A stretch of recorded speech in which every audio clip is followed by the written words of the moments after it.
Hello, welcome to another, not really unboxing because I already unboxed, but a new pen, I guess we can call it New Pen Day. What I have here is an Edison pens. This is a Goulet exclusive, Goulet pens exclusive, goodness. And this is the Papillon Light model. I got this pen because it is absolutely gorgeous. I don't know. Let me see if that helps at all. It's like mother of pearl, abalone. I don't even know. I mean, it's resin, but the chatoyance that is in here is absolutely beautiful.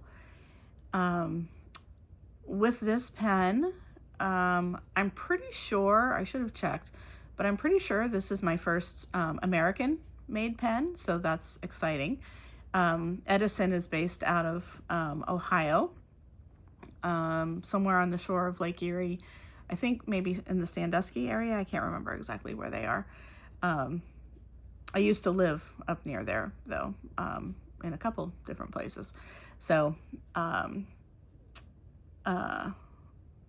but I didn't know of Edison until recently, and honestly, I don't know how long they've been in business. But regardless, this pen is absolutely beautiful. It's a cartridge converter, but it could easily be eyedroppered because one thing that I noticed about it when I was putting ink into it is that it has like a million turns for the body to come off. So like here it's sealed, like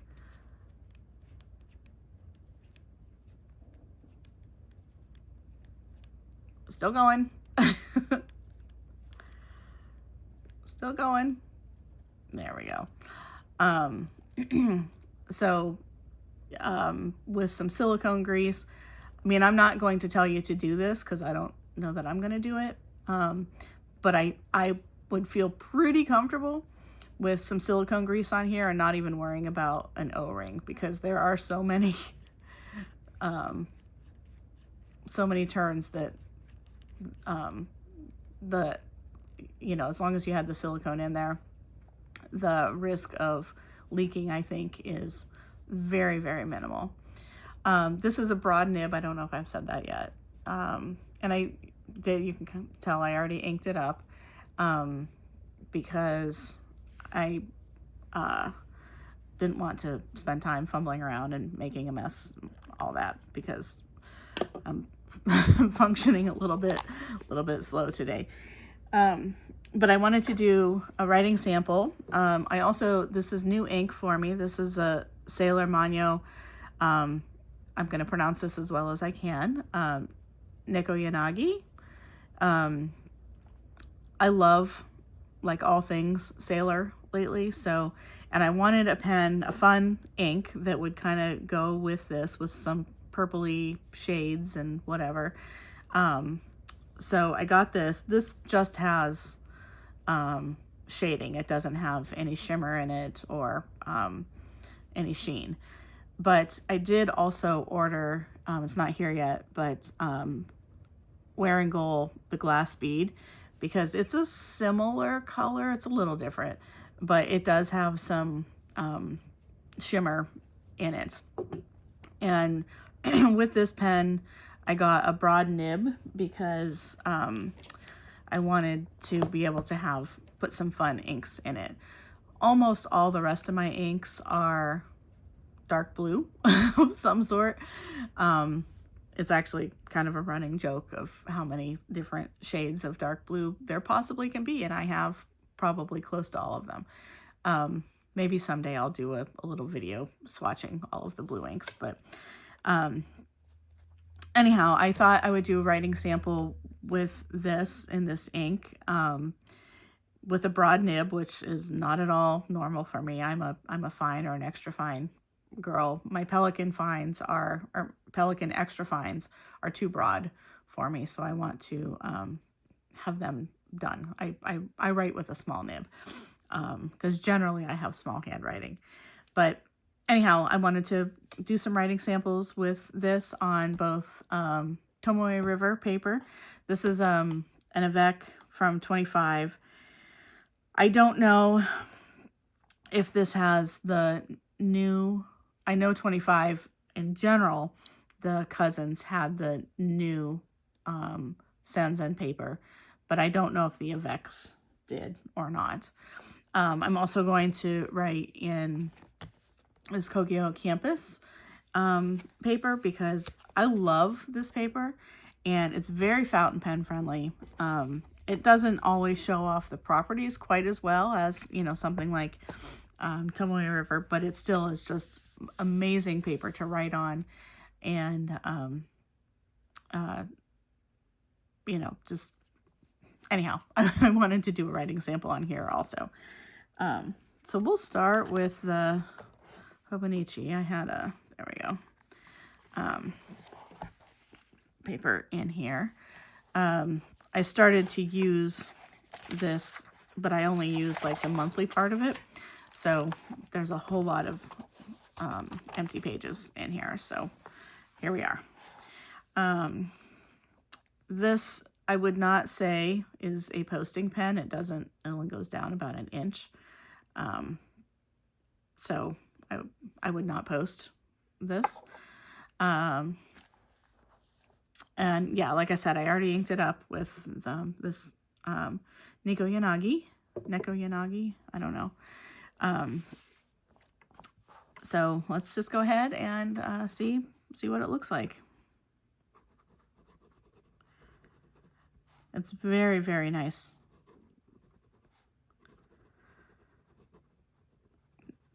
Like, no, I don't feel any scratchiness or all. The nib is writing very, very nicely.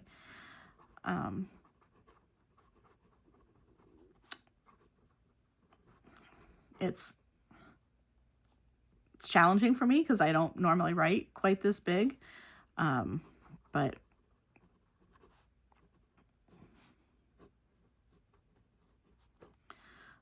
broad steel nib.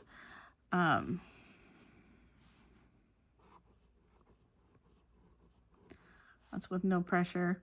If I try and flex it a bit, this is a really stiff nib. So, I mean, it's, you can see a little bit of variation, but not much. I was going to get out my Kakamori to do some of the ink sampling, swatching, but we'll just scribble instead. Gorgeous ink, gorgeous ink properties coming through. You can see, to me, it almost, I mean, this is not really accurate, because you can definitely see the different shading in terms of darker and lighter. But when I'm actually writing the letters, it almost looks like the color, and then it has like a darker outline to it, if that makes sense. I don't know if it does. Not all the letters, but some of them. But anyhow, it's really, really, really pretty. But this broad nib is, I mean, I'm writing with it just fine, but like if I was journaling, my writing is more like mostly within like one set of, so with this broad nib, it's like, it's not even legible. I will write with this for sure. But I'm going to have to not use it for journaling, or just use it on days when I don't have much to write. Let's go ahead and look at how it is in the campus, in the Kogyo campus paper. Let's see. Okay. Generally, this paper doesn't show off the properties quite as well as the Tomoe River. Like, this doesn't this paper actually, I think, absorbs the ink relatively fast, but there's no bleed through or anything. I'll show you when we're done, but here, let's...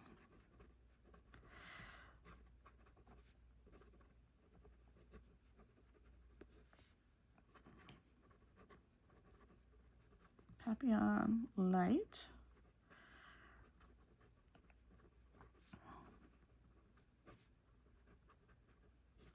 Steel. And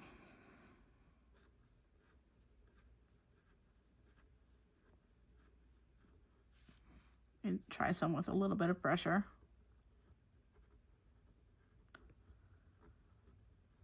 I mean, this nib is really, really stiff.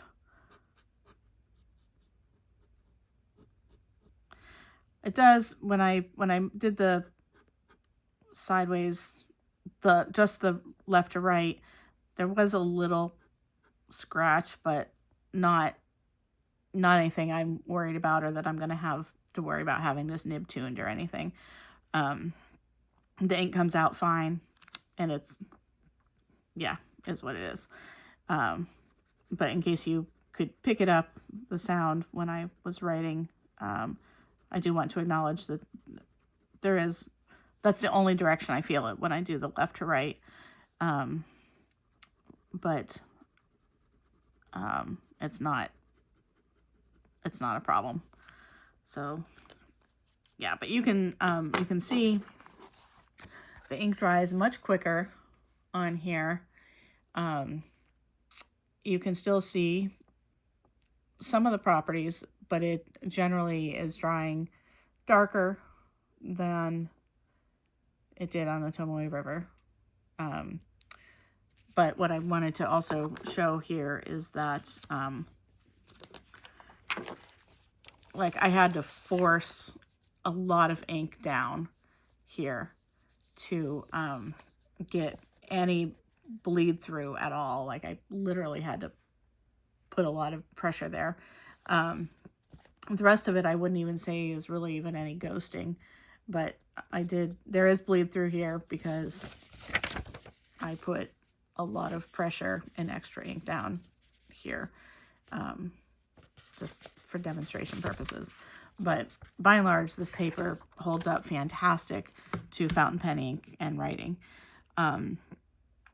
Markers, I written on it. I mean, I use pencil, pen, regular markers.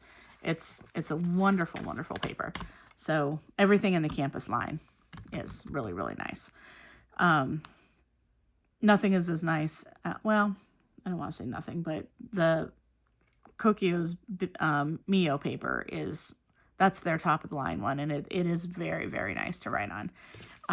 But for this being, campus, intended for, people in school, thus a more affordable version, I think it's great paper. So anyhow, okay, well, I just wanted to do a new pen demo, a new pen for me in terms of styling. Most of my pens are pretty conservative in their patterns and colors. But I could not, when I saw this one, I was like, I need to have that. The coloring and the chatoyance is just absolutely beautiful. So I'm looking forward to playing with some more fun inks in here with some shimmers and stuff, since it's got the broader nib. Yeah. Okay. Well, today is January 30th, 2025. So I hope that you have a happy new year. And if you've stuck it out this far to the end of this video, I appreciate it.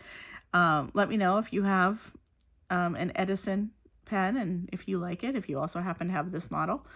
Again, this was exclusive to Goulet pens. Or this ink. Let me know about this ink. Otherwise, again, have a happy new year, and thank you for watching.